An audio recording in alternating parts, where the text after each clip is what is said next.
Welcome to Upvoted No Sleep, where OP Beardify writes, "My friends and I made a deal with a voice in the sewer. Now we're all paying the price."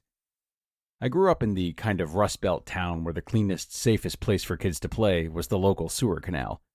My friends Brett, Holly, Eli, and I met there almost every day during summer vacation. The overhanging trees gave us shade and hid us from the adults. It was like our own secret hideout.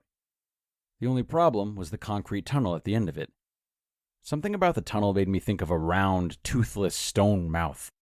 Freakishly oversized insects that we'd never seen before buzzed in the humid breeze that blew out of the darkness, and it wasn't long before we started daring each other to crawl inside.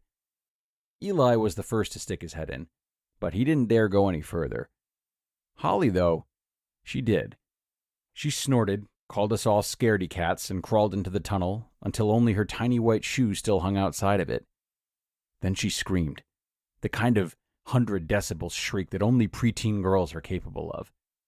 We grabbed her leg and yanked her out. She wouldn't stop scratching at her head. According to Holly, a spider as big as her hand had just scurried through her hair. We avoided the tunnel for a long time after that. That was until the day I lost Eli's basketball. Now, it wasn't technically Eli's. It belonged to his older brother, Dwayne, a muscly 13-year-old we all lived in terror of. In fact, the ball was Dwayne's most prized possession. Eli had only taken it to brag about the famous signatures that covered it. But like the dumb kids we were, we couldn't resist throwing it around. So I faked a pass to Brett, but tossed it to Eli instead. I didn't realize that he was standing in front of the tunnel. Dwayne's prized ball slipped right through Eli's fingers and disappeared into the darkness. One look at Eli's terrified face was all I needed to imagine the beating that Dwayne would give us. No one was saying it, but I knew what I had to do. So I took a deep breath, got down on my hands and knees, and I crawled into the tunnel. The legs of a flying insect brushed against my ear, trying to climb inside. I cried out, smacked the side of my head, and nearly slipped in the slime beneath my legs. Something more than the bugs and muck was bothering me, though. The tunnel was flat. How could the ball have rolled so far? Unless something had carried it. My friends were cheering me on, but their voices sounded very far away by now. I shuddered and kept moving. After what felt like forever, I saw a light up ahead. It streamed down through a grate overhead into a small concrete chamber. Dwayne's basketball rolled through it and into the gloom beyond. I had just stepped into the light when I heard it. Bounce, bounce. "Looking for this?" a voice asked from the shadows. Every instinct told me to scream and run, but I didn't. "Who's there?" I asked. "Do you want your ball back?" the voice teased. "Or not?" I couldn't tell if the speaker was male or female, old or young. The darkness hid them completely. "Of course I do," I huffed. "Then, how about a trade? You get what you want, and I get something of yours." "Like what?" "Bounce, bounce. I'll tell you when the time's right. Not now." It was only a basketball, I told myself. How big of a trade could it be? "Okay, fine, give me the ball." And just like that, my trade came bouncing out of the shadows. "It's been a pleasure. If you'd ever like to trade for anything else, you know where to find me." I gulped and backed away, my throat dry. I didn't want to turn my back to whatever was lurking in the shadows, but I didn't have a choice. I looked up as I turned around. Two backlit, child-sized figures were staring down into the grate. I scrambled out of the horrible tunnel as quickly as I could. "You found it!" Eli's cheer died in his throat when he saw my face. "What's wrong?" I opened my mouth, ready to tell him everything. Nothing," I found myself saying. "Where's Brett and Holly?" "Well, they climbed up on top of the grate to spy on you." Eli frowned. "Are you sure you're okay?" Never better." I forced myself to smile, wondering why I couldn't bring myself to talk about what I'd found. "How about a trade? You get something of mine, and I get something of yours." Laying in bed that night, I turned those words over and over in my head as I listened to the windstorm outside. What kind of deal had I just made? When would the thing from the sewer be coming to collect? Branches scraped against the house like sharpened claws, and it was a long time before I was able to fall asleep. I woke to a golden sunlight streaming through my bedroom window. I could hear my family arguing and laughing in the kitchen.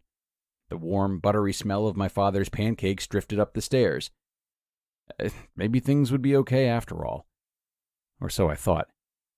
But something had changed between my friends and I. When we met back at the sewer the next day, Brett and Holly, they seemed tense, anxious even, like they were waiting for Eli and I to leave. We parted ways after barely an hour had passed. The whole experience left me with a sick sense of foreboding, although I really wasn't sure why. The next day, when we met again, I understood. Brett was hunched over, concentrating, driving a brand new remote control truck. It was a toy that his family could have never afforded. Yet here it was, zooming up and down the slopes of the canal. Holly watched, stuffing her fist into a bag of enormous Mars bars, the kind that were only available around Halloween. Her parents had put her on a strict diet, or so I'd thought. So where had the candy bars come from? I looked nervously at the black tunnel ahead. "Hey, guys," I smiled nervously. "Where did you get that stuff?"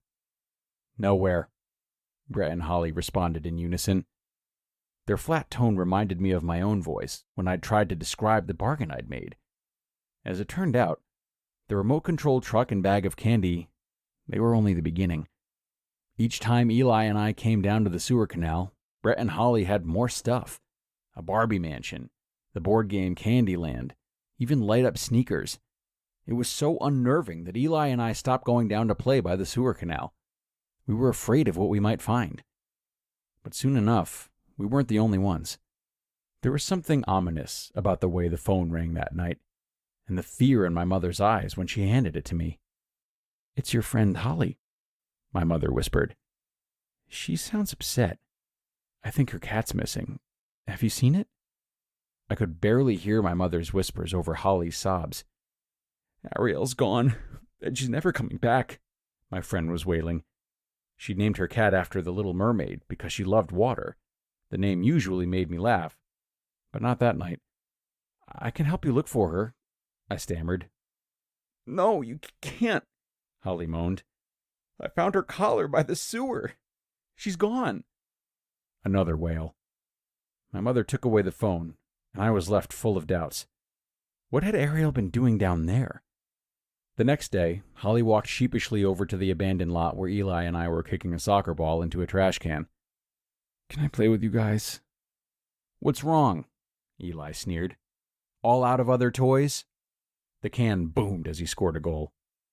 I'm not going down there anymore," Holly muttered. "First it was just my stuff that went missing, like my swimsuit and my house keys. But now that Ariel's gone..." Holly couldn't say it, but I knew what she meant. She was scared of what might disappear next. For a long time, however, it seemed like nothing did. Brett, Holly, and Eli and I grew up. I forgot about dark sewer canals and abandoned lots, and instead spent more and more time inside on my computer. Eli went from a scrawny, scared kid to the star of our high school soccer team. Holly grew into a clever, beautiful bookworm. Writing fantasy stories and fan fiction was her way of dealing with a terrible secret that we shared. Brett never left that secret behind. Of the four of us, he was the only one who continued to visit the sewer canal on a regular basis. And as a result, he seemed to get everything he wanted. But he lost his friends. By our freshman year, Brett was looking at Holly in a strange new way. It had been years since we'd last spoken, but he finally built up the courage to cross the lunchroom and talk to her. Holly?" he stammered. I know we haven't hung out in a while, but, I really like you, and I thought that maybe, Brett trailed off. A hush fell over our table as we stared at the floor, at our lunch trays, anywhere but at our old friend. I don't think it would work out, Brett," Holly finally answered. "I'm sorry." Brett turned crimson, clenched his hands into fists, and stormed off. After school, I knew exactly where he was going. By the time I caught up with Brett, he had already reached the sewer canal. "Brett, I know you think this will fix things, but you've got to listen to me. It won't." My old friend looked over his shoulder at me, shook his head, and crawled inside. I stepped forward to follow him, but the moment I looked into that tunnel, I was 9 years old again, swatting away freakish bugs, dragging my knees through the slime, listening to that horrible voice. Bounce, bounce. No, I couldn't force myself to go in there a second time, and by the time Brett crawled back out, it would be too late. So I stuffed my hands into my pockets and I trudged home in the autumn twilight, feeling much older than I ever had before. I woke to a dark room and the echo of a ringing phone. I looked at the clock. 4:04 a.m. Full of foreboding, I sprinted to the kitchen and answered it before any of my family could wake up. "Oh, God," Brett whispered. "This wasn't what I wanted. It wasn't me. You've got to believe me. It wasn't me." The boom of a door flying open, a scream. The line went dead. I knew it had happened long before the trial, the news coverage, or the assembly the principal held about the terrible tragedy in our midst. And when Brett claimed that he hadn't been the one who slit Holly's throat and placed her naked corpse in his bed that night, I was the only one who believed him. Years have passed since I chased Eli's basketball down that dark tunnel, but I still hear its bounce in my dreams. I try to tell myself that the voice in the sewers has already taken what it wanted from me, or that it might have even forgotten about me. But I know that I'm wrong. How will I know when I've made my trade? When I try to stop my car and find the brake lines missing? When I check my 2-year-old son's crib and find it empty? Or will it be when I wake up back in that lightless concrete tube, naked and helpless, with the horrible voice whispering in my ear? "Now I've got something of yours. Something I've been wanting for a long time." And that was an upvoted No Sleep story by OP Beardify. Sweet dreams.